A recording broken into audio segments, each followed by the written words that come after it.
This channel does not promote any violent, harmful, or illegal activities. All content provided by this channel is meant for an educational purpose only. দেখুন, গতকাল মানে 24 ঘন্টা হয়ে গেছে খসড়া তালিকা প্রকাশ পেয়েছে। আর এই 24 ঘন্টা ধরে আমরা বিধানসভা ধরে ধরে দেখছিলাম, তাতে নামবাদের নিরিখে 10টা বিধানসভা বেছেছি আমরা। প্রথম 10টা, যার মধ্যে 9টাই কলকাতার, অত্যন্ত সিগনিফিকেন্ট 9টাই কলকাতার, যার মধ্যে একেবারে প্রথমেই রয়েছে জোড়াসাঁকো বিধানসভা। সিজার আমাদের সঙ্গে রয়েছেন, আমাদের সহকর্মী। সিজারের কাছে সরাসরি চলে যাব। সিজার, দেখো, এর আগে আমরা দেখছিলাম বিরোধীরা মূলত বলছিল যে প্রচুর নাম বাদ যাবে, যেগুলো সীমান্তবর্তী জেলা আছে, সীমান্তবর্তী জেলার বিধানসভা আছে, সেখান থেকে। আমরা সিতাই দেখেছি, বিভিন্ন কোচবিহারে দেখছিলাম, মাথাভাঙা দেখেছি, কিন্তু দেখা গেল যে প্রথম 10-এর মধ্যে 9টাই কলকাতা। দেখো, দীর্ঘদিন ধরেই কিন্তু এই ট্রেন্ডটা পাওয়া যাচ্ছিল। এর আগে এই তালিকা প্রকাশিত হওয়ার অনেক আগে থেকেই আমাদের সহকর্মীরা যে খবরটা করেছে ইলেকশন কমিশন থেকে, সেখান থেকে এই ট্রেন্ডটা স্পষ্ট ছিল যে কলকাতায় মৃত এবং এসডিডি ভোটার, যেটাকে বলা হচ্ছে, যারা পাকাপাকি অন্য কোথাও চলে গেছেন, এবং যাদের আনট্রেসেবল ভোটারের সংখ্যাও কিন্তু কলকাতাতে অনেকটা বেশি। এবং নো ম্যাপিং এর ক্ষেত্রেও যদি দেখো, এই তালিকার বাইরে থাকা, অর্থাৎ যাদের নাম খসড়া তালিকায় রয়েছে তার মধ্যেই তো নো ম্যাপ ভোটাররা রয়েছেন, সেই তালিকাও যদি দেখো, রাজ্যের গড় যদি 4% হয়, 3.99%, সেখানে কলকাতার গড় কিন্তু অনেকটাই বেশি, কোথাও 23%-এর বেশি। এবং সেই জায়গায় দাঁড়িয়ে দেখা যাচ্ছে এই খসড়া তালিকায় যে 58 লক্ষ মানুষের নাম বাদ গেছে, সেখানে আনট্রেসেবল এবং ডেড ভোটারের যে তালিকা, যে নাম বাদ গেছে, সেখানে প্রথমেই রয়েছে কিন্তু চৌরঙ্গি, 74,553 জনের নাম রয়েছে। তারপরে রয়েছে জোড়াসাঁকো, 72,900 জনের নাম। সেইভাবে দেখতে গেলে কলকাতা পোর্টে 63,730-এর এই কলকাতা যেমন একদিকে রয়েছে, তার সঙ্গেই কিন্তু ওই একই রকম ভাবে একটা বড় অংশের নাম বাদ গেছে হাওড়ার শহরাঞ্চলে, হাওড়া উত্তর, হাওড়া মধ্য, এবং অদ্ভুতভাবে রয়েছে জেলার মধ্যে শহরাঞ্চল এলাকা, যেখানে কসমোপলিটন যে পপুলেশন রয়েছে, যেমন আসানসোল দক্ষিণ, আসানসোল উত্তর এবং খড়গপুর সদর। অর্থাৎ একটা জিনিস ট্রেন্ড দেখা যাচ্ছে, যেখানে এর কারণটা কি সিজার? মানে এর কারণ কি এরকম হতে পারে যে কলকাতা বা খড়গপুর সদর বা হাওড়া শহর, এখানকার ছেলেমেয়েরা অন্য জায়গায় চাকরি করতে চলে যাচ্ছে, মা বাবাকে ওখানে নিয়ে চলে যাচ্ছে, অথবা অন্য জায়গা থেকে এখানে হয়তো চাকরি করতে এসেছিলেন, তারা সাময়িকভাবে নামটা তুলেছিলেন, যে কবছর ছিলেন, তারা এখন চলে গেছে অন্য জায়গায় চাকরি করতে বা নিজের জায়গায়। সে কারণ হতে পারে। দুটো কারণই কিন্তু দেখা যাচ্ছে। তার কারণ আমার সহকর্মী সায়ন্ত যে স্টোরিটা করেছিল, দেখা যাচ্ছে যে কলকাতায় এমন বহু ভোটার রয়েছেন যারা একই সঙ্গে দুটো জায়গার ভোটার ছিলেন 2025-এর লিস্ট অনুসারে। কেউ ঝাড়খণ্ড বা পার্শ্ববর্তী বিহারে ভোটার ছিলেন, এই এসআইআর আবহে তারা আর এখানে ভোটার লিস্টে নাম তোলা সাহস পাননি, ফলে তাদের যে এনুমারেশন ফর্ম হয়েছিল সেগুলো ফেরত আসেনি। অন্যদিকে বাঙালি ভোটার যেটা, সেই বাঙালিদের অনেকেই কিন্তু কর্মসূত্রে বাইরে চলে যাচ্ছেন, পরিবার নিয়ে চলে যাচ্ছেন, সেখানেই পাকাপাকি তারা বসবাস করছেন। যেটা বলছিলাম যে তোমাকে স্থায়ীভাবে অন্য জায়গায় চলে যাওয়া, পার্মানেন্টলি তারা যখন চলে যাচ্ছেন, সেই নামগুলো কিন্তু এখানে থেকে যাচ্ছিল, সেটাই কিন্তু পাওয়া যাচ্ছে। এবং সেখান থেকে কলকাতার যে ডেমোগ্রাফি বা শহরাঞ্চলের ডেমোগ্রাফি চেঞ্জ হচ্ছে, সেটা কিন্তু স্পষ্ট। একদমই তাই। 10-এর মধ্যে 9টাই হচ্ছে কলকাতার। পাশাপাশি সিজার যে কথা বললো যে শুধুমাত্র কলকাতা নয়, অন্যান্য শহর যেগুলো আছে, হাওড়া শহর হতে পারে বা খড়গপুর সদর হতে পারে, সেখানকার ছবিটাও কিন্তু বেশ নজর কাড়ার মতন। সে তো নিশ্চয়ই একটা প্রভাব পড়বেই, রাজনৈতিক প্রভাব, ভোটের প্রভাব পড়বেই। তার থেকে বড় কথা হলো এই ভোটার ভোট দিত, এবং এদের ভোটে জিতে এই এমপি এমএলএরা আবির মেখে নৃত্য করত। গণতন্ত্রের স্পিরিট তো সেটা বলে না। মুখে গণতন্ত্রের কথা, যত অগণতান্ত্রিক পদ্ধতিকে আঁকড়ে ধরা। আমি আবারও বলছি, আই রিপিট, যে কোনো বৈধ ভোটার বাদ যাওয়া উচিত নয়। আবার একটিও অবৈধ ভোটার যাতে না থাকে, সেই বন্দোবস্ত কিন্তু ইসিকে করতেই হবে। কলকাতার যে কোনো একটা বিধানসভা ধরুন, মনে করুন জোড়াসাঁকো, তাতে আগে ভোট পড়েছিল কত? 65 থেকে 67%। ভোটার দেখবেন কিছু না হলে 2,80,000 মতন ভোটার আছে। তার থেকে আপনি 35% ভোটের হিসেব করে বাদ দিয়ে দিন, যত ভোটার বাদ গেছে তার দ্বিগুণ ভোটার। তার মানে এই ভোটার যাদের নাম যে বাদ যাচ্ছে, তারা ওই অনুপস্থিত ভোটারদের মধ্যেই লুকিয়ে আছে তাদের নাম। সুতরাং যারা ভোট দিয়ে জিতিয়েছে তাদের সংখ্যা অবিকৃত থাকবে বলেই মনে হয়, কারণ মৃত ভোটাররা এসে ভোট দেয়নি, সেটাই আবার প্রমাণ হলো। এই নামবাদের ক্ষেত্রে আরও একটা ইন্টারেস্টিং তথ্য রয়েছে। 11টা বিধানসভা কেন্দ্রের মধ্যে 6টারই যা গতবার মানে 21-এর বিধানসভা নির্বাচনে যা মার্জিন ছিল, সেটা টপকে গেছে এই নামবাদের সংখ্যা। অর্থাৎ এক্ষেত্রে আরও যে বাকি 5টা আসন রয়েছে, সেক্ষেত্রেও মার্জিনের সঙ্গে নামবাদের সংখ্যার ব্যবধান খুব সামান্য। এবার প্রশ্ন উঠছে যে তাহলে এই যে বিপুল নাম বাদের ফলে 26-এর যে ভোট আসন্ন তাতে অ্যাডভান্টেজ কার, এই বিষয়টা নিয়ে কথা বলবো। আমাদের সঙ্গে রয়েছেন আমার সহকর্মী সায়ন্ত ভট্টাচার্য। সায়ন্ত, এখনো পর্যন্ত কি উঠে আসছে? পলিটিক্যাল লিডারদের সাথে কথা বলেছো, অ্যানালিস্টরা কি বলছেন যে এক্ষেত্রে অ্যাডভান্টেজ কার হতে পারে? দেখো, তুমি শুধু কলকাতার বললে, 11টার মধ্যে 5 থেকে 6টি বিধানসভা, যেখানে গত 2021-এর বিধানসভা নির্বাচনে তৃণমূল প্রার্থীরা যারা জয়যুক্ত হয়েছিল তাদের সেই মার্জিনকে ছাপিয়ে গিয়েছে নামবাদের সংখ্যার পরিমাণ। কিন্তু যদি গোটা রাজ্য দেখি, প্রথম যে 10টা বিধানসভা আসছে, যে সবথেকে বেশি নাম বাদ গিয়েছে তার মধ্যে 9টি হচ্ছে কলকাতা এলাকায়। অর্থাৎ নামবাদের সংখ্যার নিরিখে কিন্তু কলকাতা সবার উপরে রয়েছে। অ্যাডভান্টেজ কার? স্বাভাবিকভাবেই গেরুয়া শিবির ইতিমধ্যে কোমর বেঁধে নেমে পড়েছে, কারণ গত 2021-এর যা মার্জিন ছিল বা লোকসভা নির্বাচনের যা মার্জিন ছিল সেই নিরিখে কিন্তু গেরুয়া শিবির বলতে শুরু করেছে যদি মৃত ভোটার বা বহিরাগত রয়েছে যদি ভুয়ো ভোট না দিত তাহলে গেরুয়া শক্তি বা বিজেপি সেখানে জয়যুক্ত হতো। কিন্তু তৃণমূল দাবি করছে যে কলকাতাতে কিন্তু টার্নআউটের সংখ্যাই কম, অর্থাৎ ভোট পরেই কম। স্বাভাবিকভাবে যেগুলো বাদ গিয়েছে সেগুলো এমনিতেই ভোট দিতে আসে না, সেক্ষেত্রে তারা যে জয়যুক্ত যে মার্জিন হচ্ছে সেটা একদম নিখাত, অর্থাৎ তাতে কোনো জল মেশানো নেই।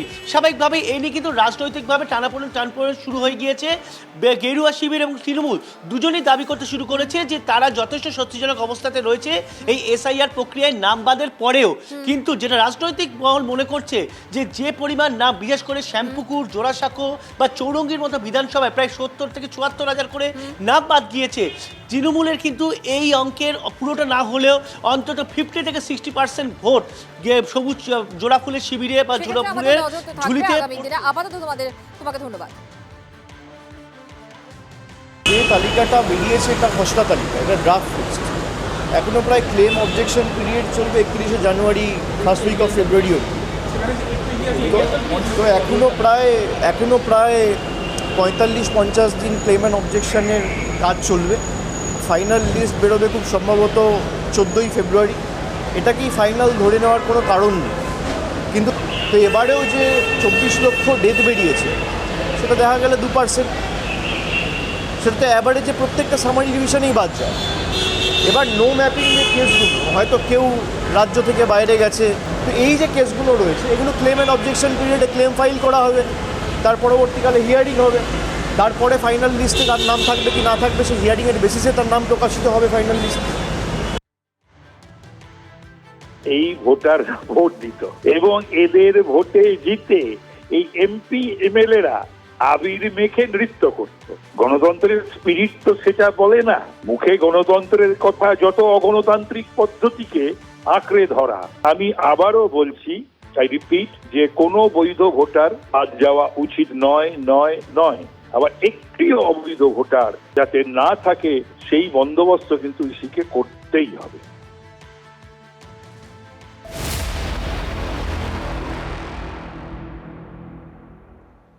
আর ঠিক এই আবহে রাজ্যের বিরোধী দলনেতা শুভেন্দু অধিকারী তিনি কিন্তু একটা ইঙ্গিতপূর্ণ মন্তব্য করেছেন। তিনি বলছেন এটা তো সবে খসড়া তালিকা বেরিয়েছে, আরো 1 মাস বাকি রয়েছে, কত অনুপ্রবেশকারী, কত বাংলাদেশি বা কত মৃত ভোটার বেরিয়ে আসে দেখুন।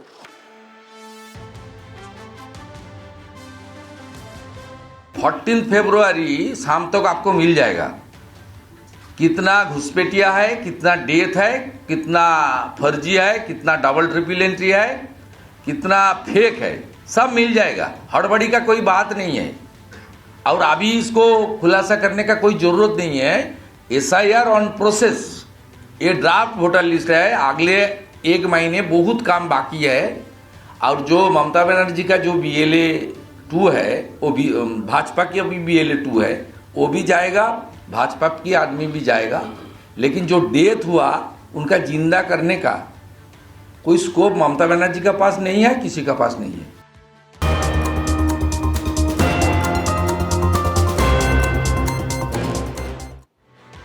এসআইআর এর ঝাড়াই বাছাই পর্বে যে হিয়ারিং চলবে সেখানে কি আপনার ডাক পড়তে চলেছে? মানে এই হিয়ারিং এ কাদের ডাকা হবে, কবে ডাকা হবে, কে ডাকবে সেটা কিন্তু এখনো ধন্দে রয়েছেন বিএলওরাই। খসড়া ভোটার তালিকা প্রকাশের একদিন পার হয়ে গিয়েছে, তা এখনো পর্যন্ত নির্বাচন কমিশন জানাতে পারেনি। মোট কতজনকে শুনানিতে ডাকা হবে সেটাও পরিষ্কার করেনি নির্বাচন কমিশন। আজকের মধ্যেই স্পষ্ট করে জানা কমিশন, দাবি করছেন বিএলওরা। আমরা যতটুকু জেনেছি যে যারা আনম্যাপিং হয়েছে বা প্রয়োজনীয় কারেকশন করতে পারেনি তাদের তো হিয়ারিংয়ে ডাকা হবেই। তার সাথে সাথে এই যে 1 কোটি প্রায় 36 লক্ষ মতো যারা আছেন যাদের বিভিন্ন ডিসক্রিপেন্সি আছে তাদের মধ্যে একটা বড় অংশের লোককে কিন্তু হিয়ারিংয়ে ডাকা হতে পারে। ধরে নিই যদি 1 কোটির উপরে মানুষকে হিয়ারিংয়ে ডাকা হয়, কারণ এত মানুষকে হিয়ারিংয়ে ডাকতে গেলে তার জন্য নির্দিষ্ট সময়, যথেষ্ট সময় থাকা দরকার। সেটা নির্বাচন কমিশন এখনও পর্যন্ত করেননি বা কোনো নির্দেশ জারি করেনি। আমরা নির্বাচন কমিশনের কাছে দাবি করব যে দ্রুত যাদের হিয়ারিং হবে তাদের তালিকা প্রকাশ করা হোক এবং তাদের নোটিশ ইস্যু করা হোক। তার সাথে সাথে একটা নির্দিষ্ট SOP বা গাইডলাইন প্রকাশ করা হোক, যে গাইডলাইন ধরে এই ধরনের হিয়ারিংটা করা হবে।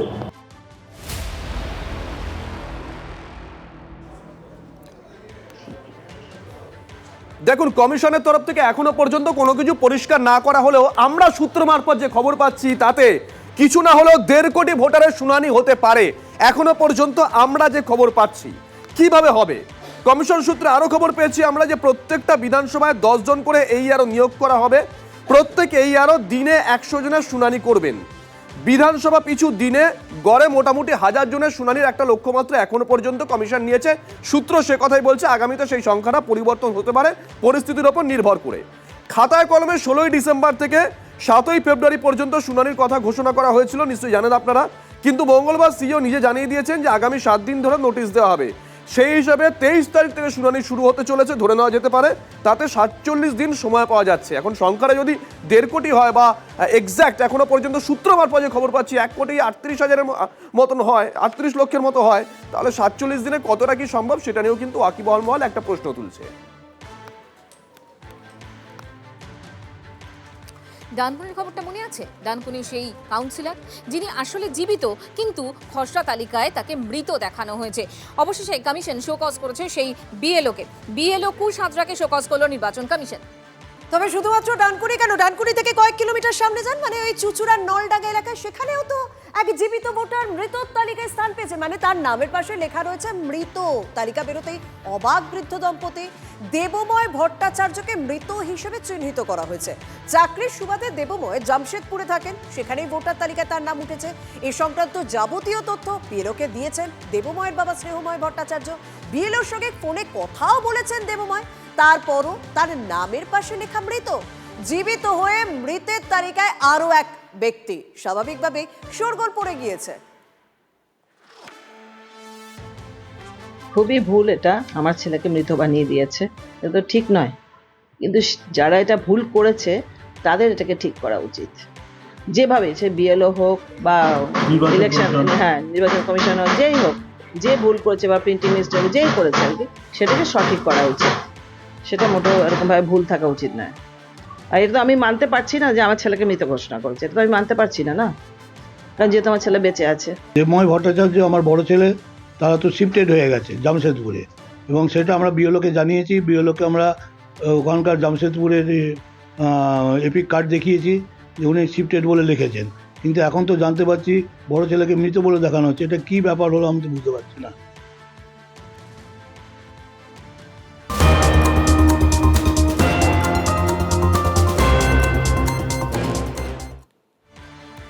এই মুহূর্তে একটা ব্রেকিং নিউজের দিকে নজর রাখতে হবে, একটা আপডেট খবরের দিকে নজর রাখবো যে কাল থেকে নোটিশ ইস্যু হচ্ছে।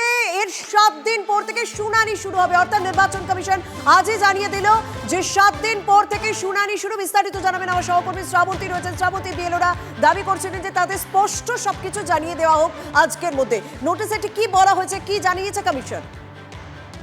দেখো, দিনভর বৈঠক, জাতীয় নির্বাচন কমিশন একেবারে শেষ বেলায় জানিয়ে দিল আগামীকাল থেকেই নোটিশ ইস্যু হবে। অর্থাৎ যে সমস্ত ভোটাররা যাদের নাম উঠেছে বা ওঠেনি, সেক্ষেত্রে তাদেরকে নোটিশ ইস্যু করবে কমিশন। 7 দিনের মধ্যে সেই নোটিশ ইস্যু হয়ে যাবে। প্রত্যেকের বাড়িতে পৌঁছে যাবেন বিএলওরা, অথবা মোবাইলের মাধ্যমেও এই নোটিশ যেতে পারে। তবে বিএলওরা সাধারণভাবেই বাড়িতে গিয়ে দিয়ে আসবেন এবং তার 7 দিন পর থেকে শুনানি শুরু। অর্থাৎ রাজ্যে আগামী 23 তারিখ বা 24 তারিখের মধ্যে থেকে শুনানি শুরু হবে। একদম, অনেক ধন্যবাদ শ্রাবন্তী।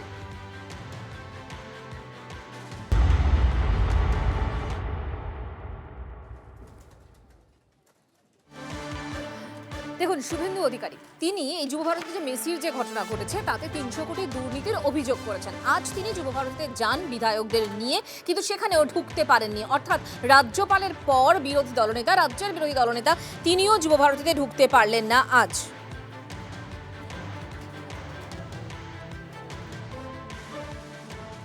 এটা এই রাজ্য সরকারের 15 বছরে চরম ব্যর্থতা, চুরি, দুর্নীতি, স্বেচ্ছাচারিতা, নেপোটিজম এবং যেভাবে জলের বোতল স্তূপ করে পড়ে আছে দেখলাম আমরা। জল থেকেও কোটি টাকা বাণিজ্য করার পরিকল্পনা তৃণমূল করেছে। এত নিকৃষ্ট মানের মানসিকতা সংকীর্ণ চোর, ছিচকা চোরের উপরে 20 টাকার জলের বোতল 200 টাকা করে বেচেছে। বাইরে দর্শকদের কাছ থেকে তাদের জলের বোতল কাড়িয়ে নেওয়া হয়েছে পুলিশকে দিয়ে।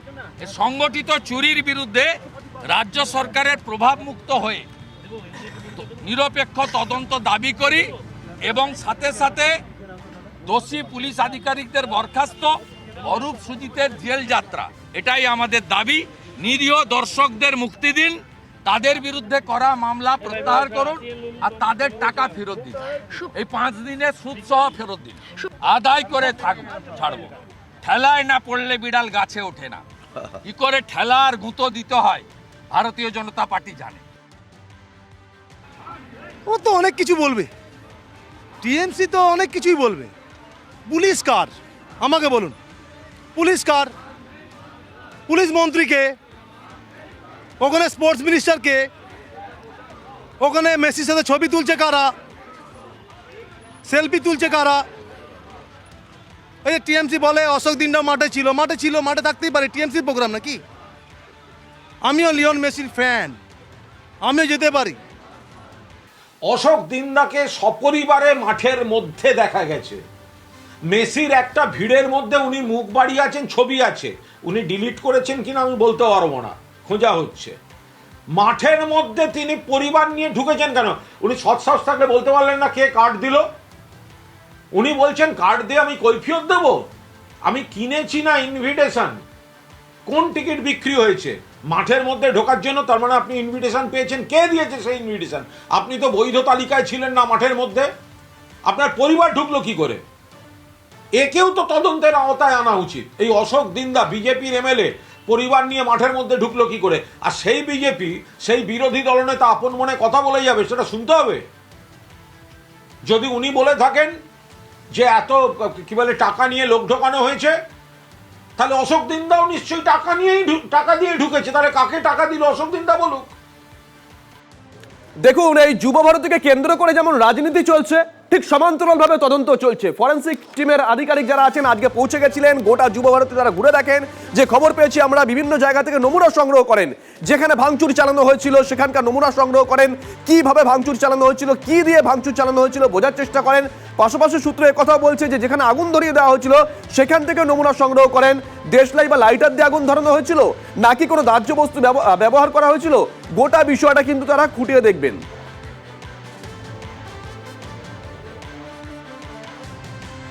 আর এই যুব ভারতী বিশৃঙ্খলা কাণ্ডে যে এসআইটি গঠন করা হয়েছে, সেই এসআইটির কিন্তু সদস্য সংখ্যা এবার বাড়িয়ে 8 করা হলো। 4 জন আগে ছিলেন, এখন আরো একজন, আমরা কি দেখলাম, ডিএসপি এবং ইন্সপেক্টর পদমর্যাদা 4 জন সদস্যকে যোগ করা হলো।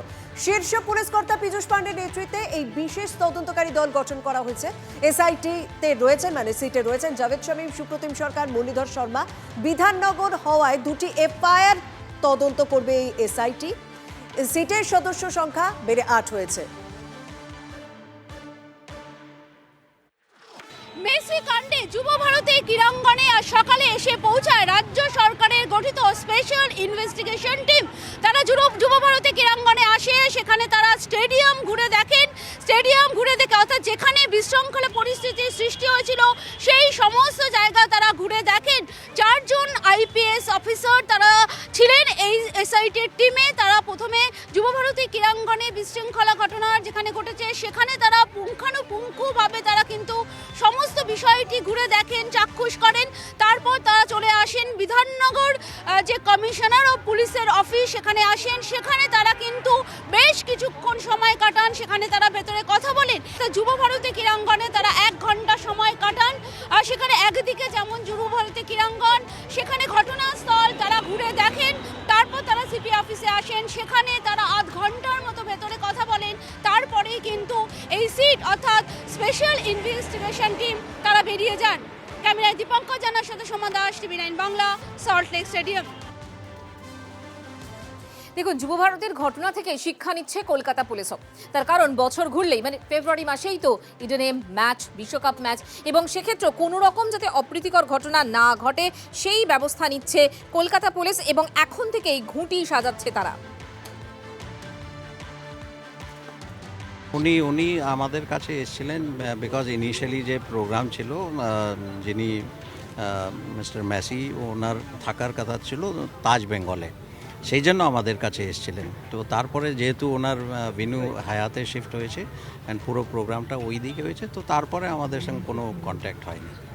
কলকাতা পুলিশ প্রফেশনাল পুলিশ আছে, আমরা বিভিন্ন এরকম প্রোগ্রাম কন্ডাক্ট করেছি অ্যান্ড খুব ভালোভাবেই হয়েছে। আমরা আশা রাখছি দ্যাট আগামী দিনে যে বিশ্বকাপ হবে ভালোভাবেই হবে। রবিবার বিকেল 5:30টায় TV9 বাংলা ঘরের বাইরে সিজন 3 বাংলা সিরিয়াল ও ওটিটির বিগেস্ট সেলিব্রেশন। আপনাদের সাফল্যকে TV9 বাংলা উদযাপন করছে। Best actress web series, best director cinema, এইটা আলাদা ভালোবাসা Subhashree. Blockbuster moments, unforgettable emotions. 55টা বা 60টা ছবি করেছে, তার মধ্যে 50টা ছবি সুপারহিট। সবচেয়ে বড় চাঁদের হাট, বাংলার সবচেয়ে বড় অ্যাওয়ার্ড শো। আমরা সবসময় আগে ছিলাম। We have that strong legacy. TV9 Bangla ঘরের বায়োস্কোপ অ্যাওয়ার্ডস রবিবার বিকেল 5:30টায় TV9 বাংলায়।